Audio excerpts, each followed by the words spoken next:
This video is part of Design Bytes Season 1, covering game design on The Legend of Zelda: Breath of the Wild. All 5 episodes are available to watch now, so make sure you check them out after this one. Season 1 will contain some spoilers, so it's recommended that you play Breath of the Wild first before watching these episodes. Enjoy! I love the way Nintendo's designers implemented the Rune abilities as part of Link's moveset in The Legend of Zelda: Breath of the Wild. The very concept of them was perhaps the biggest challenge to the Zelda's long-standing item-based progression formula, and its implementation made for a wonderful experience. In fact, the Rune system is so well designed that I wish Nintendo would have pushed it even further. So on this episode of Design Bytes, let's go over what runes are, how they work, and what rune abilities from the series past were missing that could have made Breath of the Wild even better.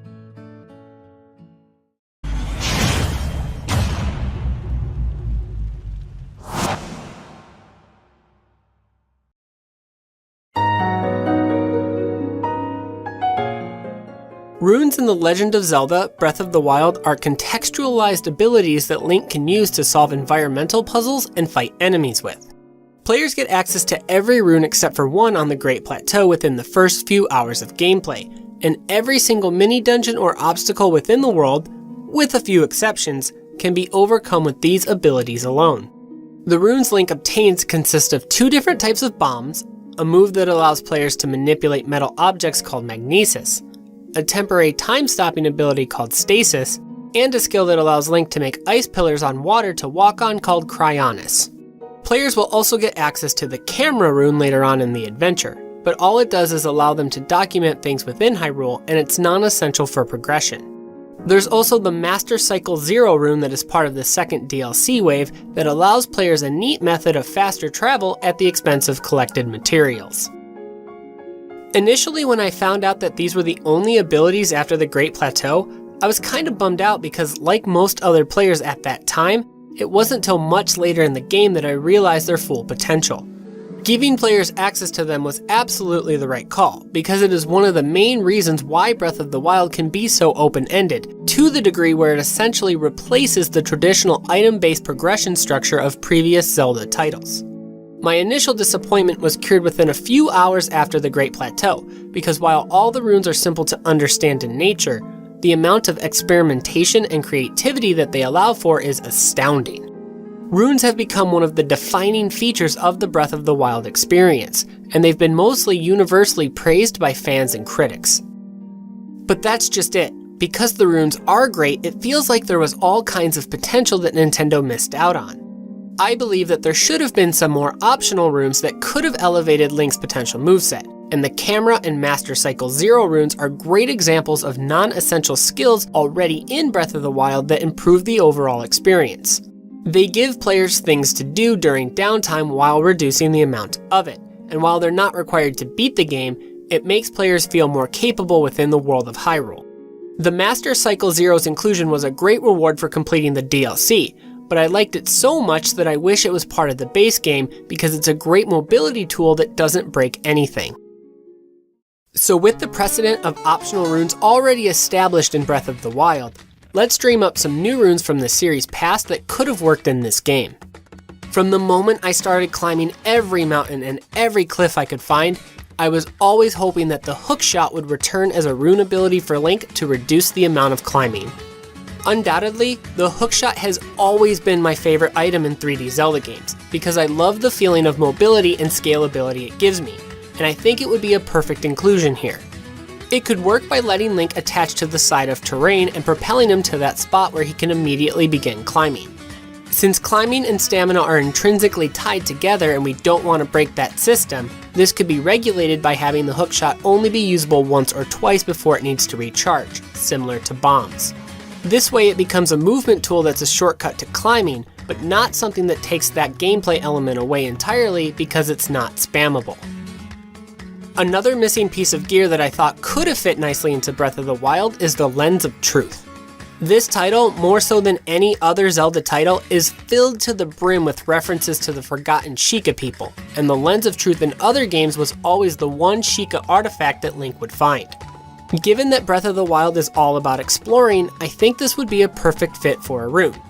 In past games, the Lens of Truth would reveal false walls, hidden platforms, and other things that couldn't be seen by Link himself. It would be impossible to expect players to do that kind of exploration with the size of the world in Breath of the Wild.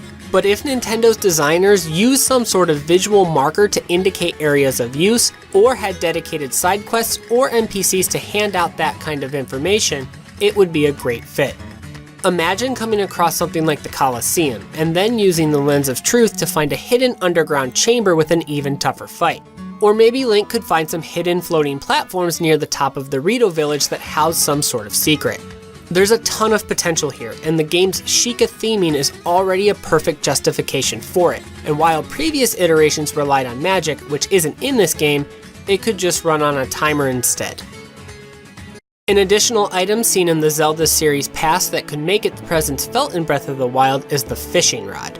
Okay, so this one is definitely more of a for fun kind of thing, but I have always loved the fishing in past Zelda titles.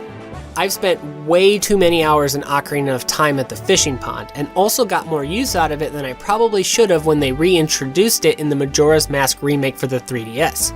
Given that fish are everywhere in Breath of the Wild, it would be cool to be able to access that kind of minigame at any time. Sure, players could just dive in or use bombs to get any sort of fish they see, and that means that this rune is providing no advantage whatsoever.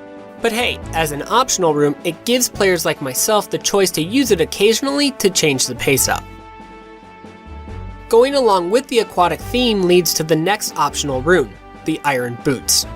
I never ever thought I would be recommending their return, but like how Breath of the Wild changed Zelda conventions and expectations, I'm kind of doing the same thing here.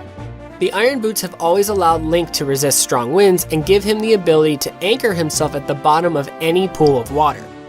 Hyrule in this game is littered with both treasure and weapons at the bottom of nearly every body of water, and Link usually has to dredge them up by using Magnesis or Cryonis. These are totally fine ways to do it, but to be honest, slipping on the Iron Boots and retrieving them would be a lot faster in most instances, and it would give some neat underwater exploration for extra goodies. I suppose Nintendo could go even further here and make a totally new aquatic-based rune that gives Link swimming abilities like he had in Twilight Princess or as the Zora in Majora's Mask. But that pushes the limit of what a rune currently does and would require a new set of controls and physics to be made. So maybe just the boots would do for the context of water areas within Breath of the Wild. Honestly, I could go on and on and on with potential runes from the series past. The horse call from Twilight Princess would be a great addition so players could always call their trusty companions. This actually exists in the DLC as a horse gear upgrade, but it would work in the context of the base game nonetheless. Any of the goddess spells from Ocarina of Time would be great additions since they were already optional items in that adventure, though Farore's Wind might need to be tweaked a little to make it work within the context of Breath of the Wild. I'm sure I'm even missing a ton of possibilities because there really are that many. Overall, the Rune system shows how Nintendo has only scratched the surface when it comes to open world Zelda and how they handle progression. It's a system that helped define the overall goal of the game and did so admirably, but also one where I think there's a lot of optional skills from Link's past adventures that could serve as nice rewards for dedicated players without affecting the structure of the entire game. The foundation Nintendo used here is rock solid, and it's just begging for more. So I'm hoping that future open-world Zelda titles will capitalize on the Rune system's full potential. Or maybe I just really want my Hookshot back. Please, Nintendo.